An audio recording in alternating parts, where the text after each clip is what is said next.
What's up, legends, and welcome back to another not quite so Monday meta day.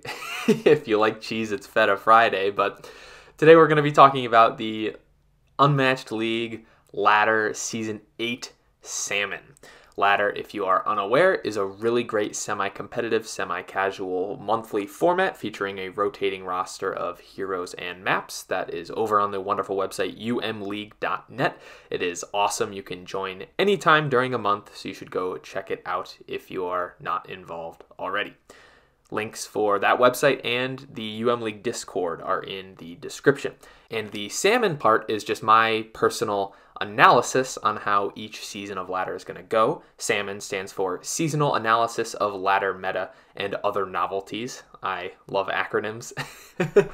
And so in this video, we're just going to be talking about how my predictions from last season, Season 7, went, and then I'll give my new predictions for Season 8. I will address the elephant on the cattle farm, and that is that this video is coming out on the 14th of October. And normally, I like posting these either on the first day of the month or the first Monday of the month. But I was predisposed with some personal issues for basically like the first week of this month. I didn't get a chance to actually make the video then. And just this last week, I was absolutely swamped with things to do. I really wanted to post this video on the 10th. I recorded it on the 9th, Sunday night. And then Monday night, when I was sitting down to like put the finishing touches on it, I was like, I really want to re-record like a third of this. And then I went to bed. And so that's just how things go. But we're doing it here now. This is going to be a really interesting episode, so hopefully you enjoy it as well. So let's take a look back at my Season 7 predictions. Of course, this was the season where Angel was finally voted in as the People's Champion. And so the roster was kind of skewed more towards other low-tier fighters so that he wasn't completely wrecked by high-tier fighters he stood no chance against. He just got wrecked by low-tier fighters instead. And Luke was by far the best hero. Probably should have seen that coming, but hindsight is 20/20. I think Luke is just a lot better than we anticipated, and he had no bad matchups this season, so he was quite dominant.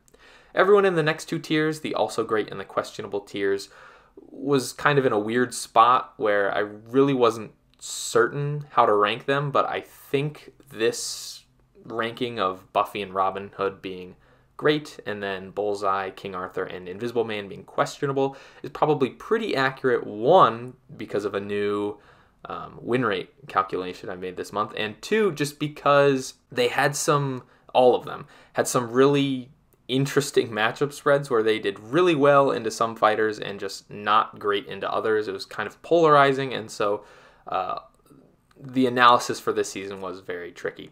The dumpster tier was pretty clear with Jekyll, who I think at this point is just god-awful. I'm sorry, it really hurts to say that because he's such a cool character, but he is just not good. He's way too inconsistent, and just it's really easy to play around his stuff. He can get punished super easily. And Angel wasn't actually the worst hero. He and Spike were dumpstered, but not completely horrible, because Willow is today's big loser. And she won a record low 1 game the entire season. Yeah. She was horrible, and so that's why there is a new tier specifically for her. Let's talk about some of those matchup spreads. Willow's only win came against Angel, so it wasn't even like anyone good. Spike actually won 2 games out of 2 against Robin Hood, and he won 1 out of 3 into Luke, which, like, on paper that matchup doesn't seem horrible because Spike just has like some auto damage with Bloody Hell. The Sight is always a good card. And he just has a bunch of 4s to defend with. But, of course, Spike being Spike, probably not super favored. And that is a matchup where, actually, if the sample size was bigger, I'm very curious to see what would have happened. Luke Cage, he had basically every single matchup was at like 70% or above, except for the Invisible Man, who they split win rate with, 50% each. Very interesting how that worked out, because I guess we thought Luke was going to be good, but not this good. This is, I will admit, probably a little ridiculous. King Arthur was pretty bad around the board, kind of even into Bullseye, really good into Invisible Man, and favored in 2 out of 3 versus Jekyll and Hyde. Jekyll and Hyde, also pretty inconsistent. He was expected to be like the primary Luke counter this season, and he only won a quarter of the games in that matchup, so I think that just comes down to probably not having enough damage overall to deal with both Luke and Misty, and also just relative inconsistency. Invisible Man, another pretty polarizing hero, was pretty bad into everyone except Jekyll, who he pretty much dominated, and of course Luke, who he was even with, which is basically all you could have asked for this season. And no, I am not counting his wins versus Spike and Willow. And Angel, I mean, he was bad, but like he won 2 out of 3 versus the Invisible Man and 4 out of 6 versus King Arthur. So 67% win rate in both of those matchups is fairly impressive, actually. I kind of like Angel into Invisible Man just because you just have constant pressure. It's kind of hard for Invisible Man to kill Faith, and you can just attack with a plethora of 5s. So not the worst matchup in the world, because Invisible Man usually has to commit like probably at least 4 cards into killing Faith, and that's just damage that Angel isn't getting dealt. So that one's actually pretty fascinating to me. I know I've played that once. I barely won the IM side of it, so that can be pretty scary. And Angel split his matchups versus Spike and Willow, which I don't really even know what to say about those 3 Buffy set characters, but this was a very interesting season in that regard as well.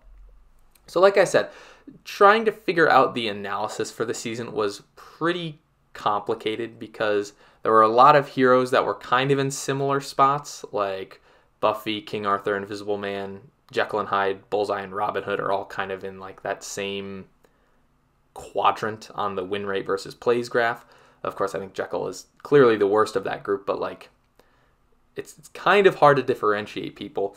And the normal method I use, which is just comparing like the plays and the wins and the win rates and the rankings of each, wasn't necessarily too conclusive.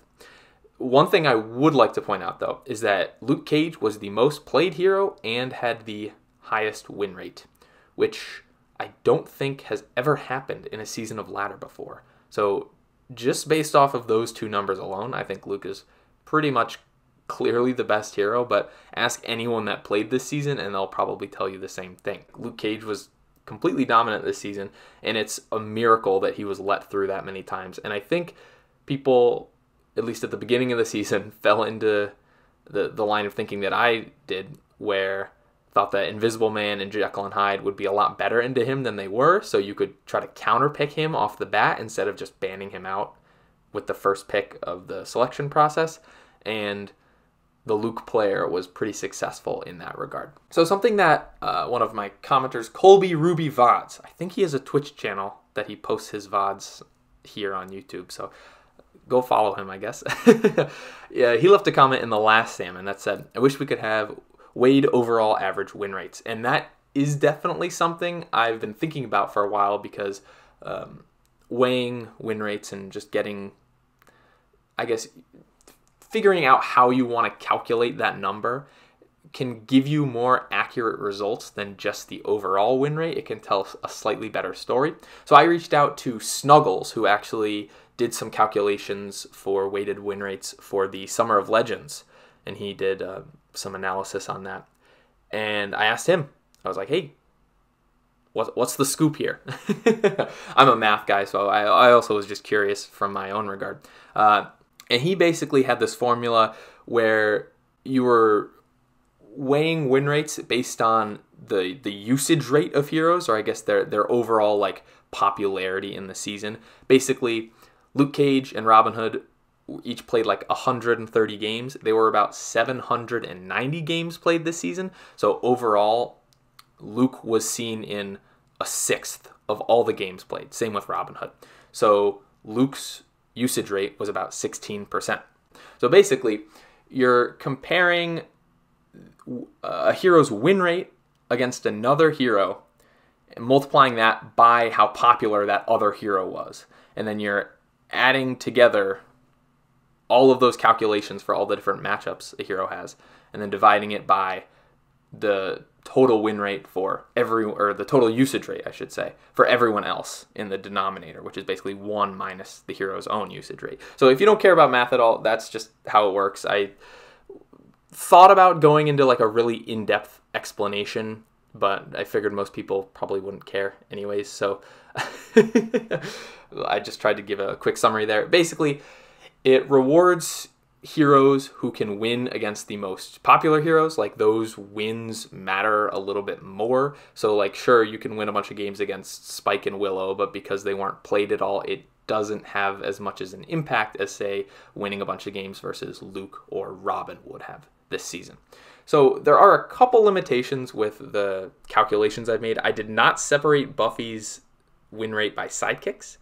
Giles was the better sidekick this season, which is contrary to my own opinion, but that's actually a video I'm interested in making in the future, probably after I make the Buffy strategy guide at some point, where it's just comparing which sidekick is better, because obviously that's a very important question you always ask yourself when you're thinking about Buffy. But I didn't separate those win rates. Maybe that changes something. Also, there were a lot of unplayed matchups this season. There were 10 matchups that were not played, and those will just bring someone's win rate down because they count as 0% in the calculation. To put that into context, this season, season 8, it's halfway through the season and all of the matchups have already been played at least once, so there's just going to be slightly more accurate data when I do this same calculation for the next season. So if you want to make my numbers more accurate, play all the different matchups, and I think that just happened this season for season 7 just because there were a lot of bad heroes that people weren't really playing a lot. So I think like Willow had like 4 of the 10 unplayed matchups. Many matchups also had small sample sizes. Obviously, if a matchup is only played like really less than 5 times, the data really isn't going to be that accurate. Ideally, every single matchup would be played like 30 times so that it's slightly larger in sample size, but like at least like ideally 10, but at least 5. And a lot of matchups just didn't have that. So there might be some matchups where the data is slightly inaccurate, like Angel. He had a 67% win rate against Invisible Man and King Arthur. While I definitely see how those results could happen, I don't know if that's necessarily like the accurate win rate or the true matchup win rate in that regard. But who knows? It's just taking into account the data that happened in the latter season and me trying to analyze what exactly happened. And also, I guess the main question mark that this formula has is that it basically popular heroes that are played a lot, the matchups against them matter more. But popularity doesn't necessarily correlate to strength. It does in this case because Robin Hood and Luke Cage were like 2 of the best heroes this season. But there are some seasons where, like, I think Daredevil was like the most played hero one season, and he had like a 40-ish% win rate, which in that regard, it's not necessarily like about strength, I guess. It makes sense because obviously if a hero is getting played a lot, they're very popular. They're going to be important to the meta, and obviously being able to beat them is important. But maybe I can figure out a formula where like it also rewards you based on how good that overall hero's win rate like is. So just something to think about going forward. If you have any comments about this whole process, please let me know. I'd love talking about this kind of stuff and knowing where I can kind of improve this analysis. So now there's some interesting things going on the screen. On the upper right hand side, you can see the weighted win rate versus plays chart versus the just normal actual win rate versus plays chart on the left. And this is kind of like a clear example of why weighing things helps. As you can see in the chart on the left, Spike has a 40% win rate. He won 4 out of 10 games this season. Angel, who was played in like the mid 40s, he had a win rate around 31%. So on a tier list, who's better? And this is often the judgment call I would just make in previous seasons where sample size matters. And yes, Spike having a 40% win rate, good for Spike, but because he only played 10 games, if we extrapolated and Spike was played 100 times, I think his win rate would go way down. And so normally in a scenario like this, I would rank Angel higher than Spike. But as you can see, after the win rates are weighted, Spike's win rate actually goes way down to around 25%. And Angel's actually goes down a little bit too, but Angel's weighted win rate is higher than Spike's weighted win rate. And that's why like sample size matters, I guess. And that's kind of why I like weighing win rates and just seeing, I don't necessarily want to say more accurate numbers, but that's kind of what it is. You can also see Willow decreasing a lot because her only win came against Angel, and Angel was not super popular this season, so her win rate just plummeted down to basically 3%, which is just horrible. Bullseye also suffered a lot. Of course, he wasn't really too great into Jekyll or Luke, and those were two of the 4 most popular heroes this season, so it kind of hurts him. And we can see Jekyll actually not really moving that much, which I find very interesting. And Luke actually, his win rate increased by about 8%, which I think just goes to show his absolute dominance into basically the entire roster this season. And Robin Hood also benefited a little bit too after weighing the win rate. So I went through this graph and kind of looked at their matchups and things like that, and I came to the tier list that you see in this video.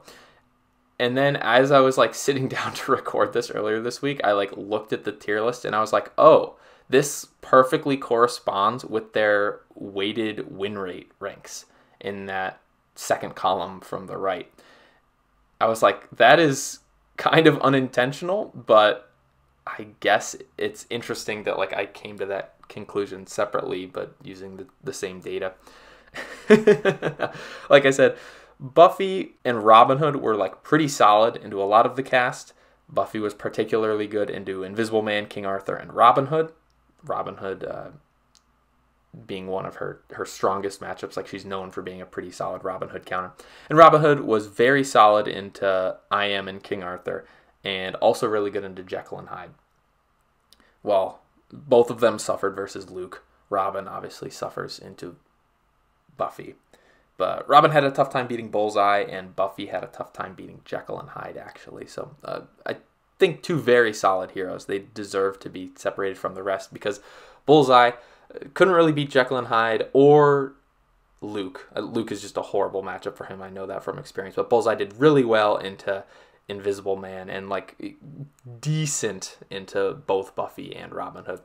Whereas King Arthur just suffered versus Angel, Buffy, Luke, Robin, while doing still pretty well into Invisible Man and Jekyll and Hyde and kind of even-ish with Bullseye, but like definitely less good for him than everyone above him in the tier list. And Invisible Man really only had 2 good matchups. He was really good into Jekyll and 50%-ish into Luke, and both of those heroes were pretty popular, so kind of pushes him out of the dumpster tier, but like he was not doing well into basically anyone else.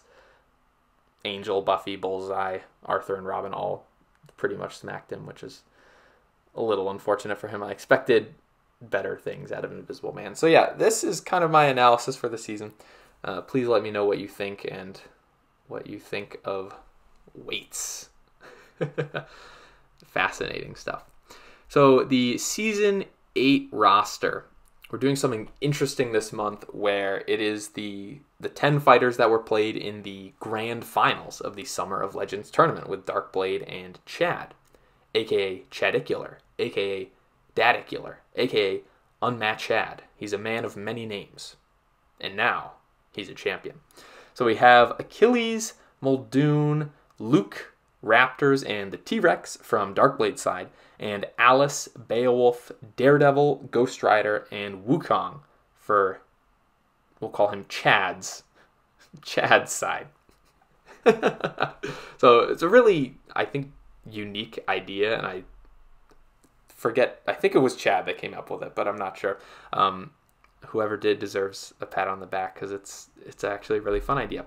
And as for the maps this season, we have Soho, Marmorial, Hanging Gardens, Sherwood, and T-Rex Paddock. Now, we tried to mimic the actual maps used in the finals of Summer of Legends as best we could, except Soho was played twice, so there were only actually 4 unique maps, and normally for Ladder we have 5. And Yukon was one of the maps. And Yukon, the infamous Yukon Deathloop, is one of the most broken things in the entire game, whether it be cards or maps or otherwise. And there are a lot of heroes that negatively interact with the loop, especially in this season. Achilles, Beowulf, Daredevil, Ghost Rider, InGen, Luke, Wukong, T-Rex, almost everyone. I think I didn't name Alice or the Raptors, which is funny because those are the 2 heroes that were actually played on that map. But, oh, the dog is awake now.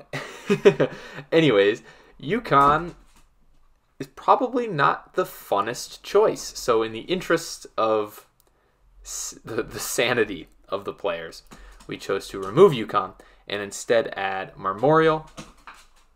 What are you doing? Sorry, the dog. Marmorial and T-Rex Paddock, since those had pretty influential appearances in the semifinals. So now I'm going to do something different. Like I said, I didn't get a chance to make pre-season predictions, but at the time of recording the next segment on the night of October 9th, I had not looked at any of the ladder results so far that season. So basically, I made a prediction in real time, and I just went through my thought process on everything, and then I immediately compared it to what the results were so far that season at the point of recording, which again was October 9th. So this is a really cool experiment. Watching it back was really entertaining, even for myself, just to hear my thought process on how I go about making these tier lists. So hopefully you enjoy the next section, and I'll see you back here in a little bit. Okay, so for the Season 8 tier list, we're going to do something a little bit different. I had some personal matters to attend to for basically the first week of October, so I didn't get a chance to actually make the tier list pre-season, but that's all right because I promise you, I have not looked at the UMLeague page for Season 8 yet, so I have no idea how the heroes are doing. I just know what the heroes are. So we're going to do a fun little experiment today where I, in real time, am going to make my tier list for Season 8. And then after I do it, I'm going to check the UMLeague results and give it a mid-season check-in because I'm recording this on the night of October 9th. So about a third of the way into the season, and we're going to get a live reaction to basically how my tier list looks 9 days into the ladder season, and it will be very interesting to see how my predictions are different from what the reality actually is. So I'm going to just give my justification for each of the heroes and work through them and just give you all my thoughts. So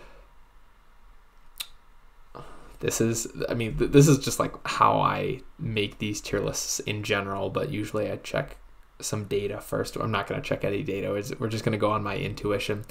I think some of the strong heroes this season probably going to be Wukong and T-Rex, and some of the weaker heroes are probably going to be that, just because T-Rex is going to T-Rex, and Wukong I think is going to be good into the people that beat T-Rex, basically.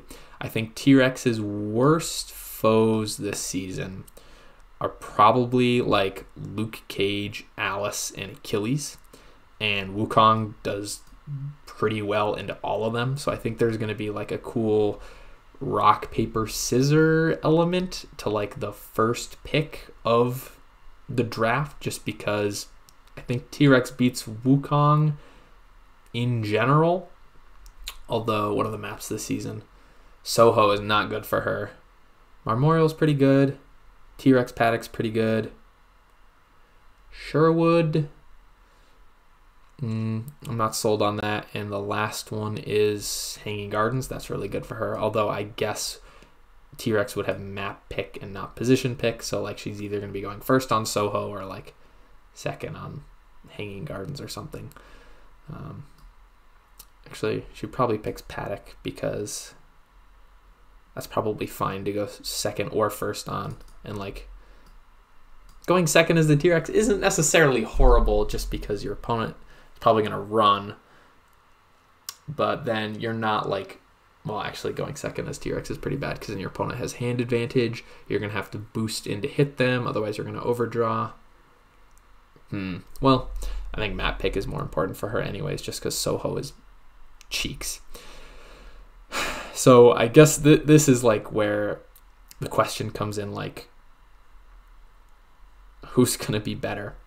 And I think the T-Rex also might struggle versus like Raptors and Daredevil just because she doesn't have cancels, and of like Daredevil can just like run away and heal long enough. He can outlast the T-Rex. It's very hard to do, but it's definitely possible, especially on a map like Soho. And Raptors, like, they can beat anyone if they get a hot start. Just they haven't really been doing so well in ladder, and that makes me really sad. But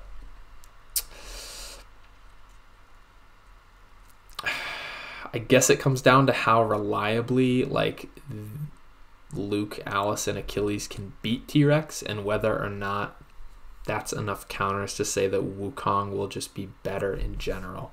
Because let's say Wukong's the best hero. Who beats Wukong? Probably T-Rex, maybe Ghost Rider, definitely Daredevil. But like no one else really. All right, I will tentatively put Wukong up front. I'll put T-Rex there just because she's going to be pretty good. And like the last time I doubted T-Rex, it did not go well for me. And Luke, I think, could be here. He just absolutely dominated Season 7. But he loses to Beowulf. Loses to Achilles. This matchup is questionable. The T-Rex, if she gets an explosive start, can beat it. I think Luke is probably not going to be in the great category.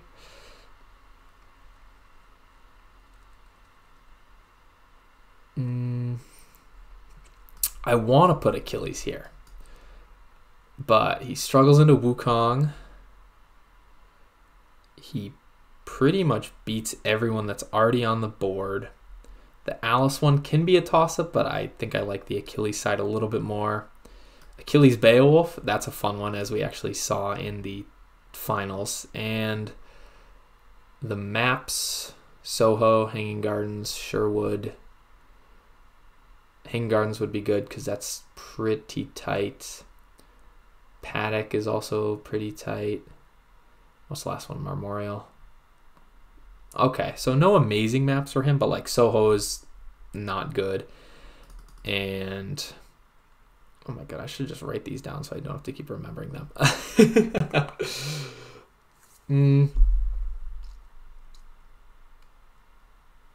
think that's probably just my personal bias coming in, but I'm not sure. I want to say it, but he can't beat Wukong. That's like the main problem. That's the thing that's like a little bit scary is, well, a good Achilles player can beat Wukong.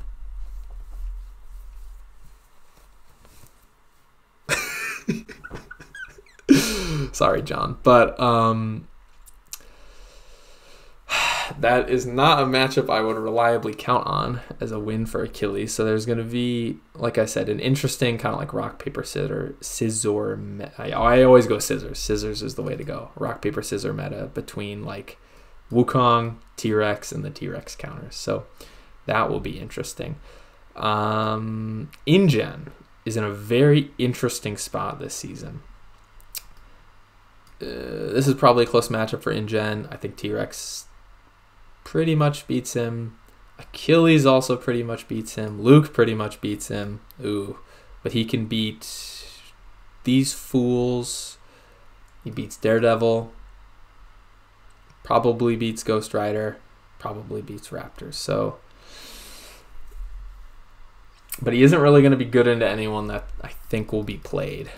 So he's probably at the bottom of the questionable tier.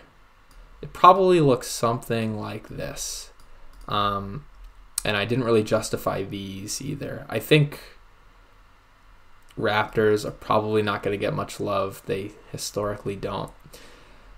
Daredevil, I think, gets smacked by hard hitter, hard hitter, hard hitter. Whoop.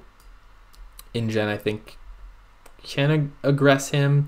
The Beowulf one is an interesting exhaustion matchup because you could like Grendel the 4, play like a Vigor and Courage, get your rage back, and then hit him with like an 8 value Ancient Heirloom when he can't blind boost it, so that you're dealing like 9 damage in basically one turn cycle. He could run away though. I don't know. But Daredevil should beat Wukong pretty reliably. And has a chance against the T-Rex just because she doesn't have any cancels, but that can be a very tough matchup. I'm uncertain of this. I know I'm not going to be right. I got that feeling already. Because T-Rex is probably the best. I'm going to groan so loudly when I actually see the results. Between Beowulf and Alice, who's going to do better this season? Well, they both struggle here. I think Alice is probably better into her.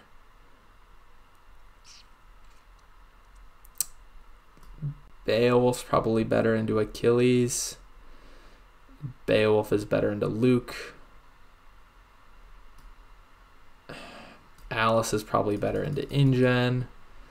Alice is probably better into Daredevil. Beowulf's definitely really good into Ghost Rider. I think they both are. Alice is better into Raptors. But what does it all mean?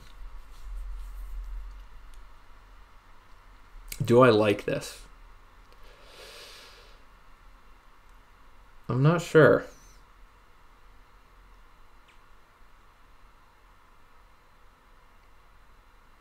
I think I've underestimated Alice too many times. Yeah, there was that one season where I put like Beowulf second and he just like did not do that well. Whereas I think Alice has kind of made a little bit of a comeback into some of these Marvel fighters. But I think there are just some matchups like InGen or Wukong where she's going to really struggle. Also, my Achilles bias is showing, and I don't actually know if he's going to be that good, but like I have faith. Okay. So to quote the great Papa Stoic, lock it in, Regis. All right, this is going to be my prediction for the Season 8 tier list. After a seamless transition, we're going to pull up how the season is going and compare.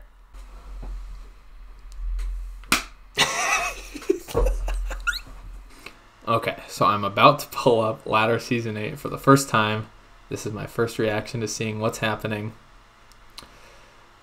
Oh boy, there's already people in Hero. Like, I haven't even joined it. Here, I'll join it. Boop. Well, I clicked. Yeah, I'm in.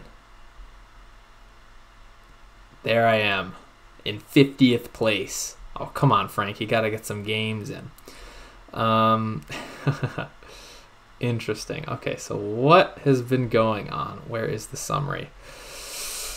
T-Rex with a 64% win rate. Where? Oh my goodness. Okay, so I was very wrong about that. Achilles is doing very well. I'm happy to see that. Beowulf is doing a little bit better than I thought. Raptors are doing well. Neither of them have super high... they're not at a super high play count yet. The average is like around 40. Sub 20 place though. Okay, so that's probably not gonna last forever. InGen doing about as well as I thought, because he doesn't really do that well into these guys, but he does really well into these guys. Luke Cage being only at 50%, I think is a little surprising, but maybe it's not. I'll look at the matchup spread in a second. Yeah, Daredevil, Ghost Rider, kind of booty. Alice. All right, maybe I've overrated Alice this tier list, but okay. So hopefully this was like an interesting experiment, just like seeing my thought process on just how I go about formulating like the ladder tier lists.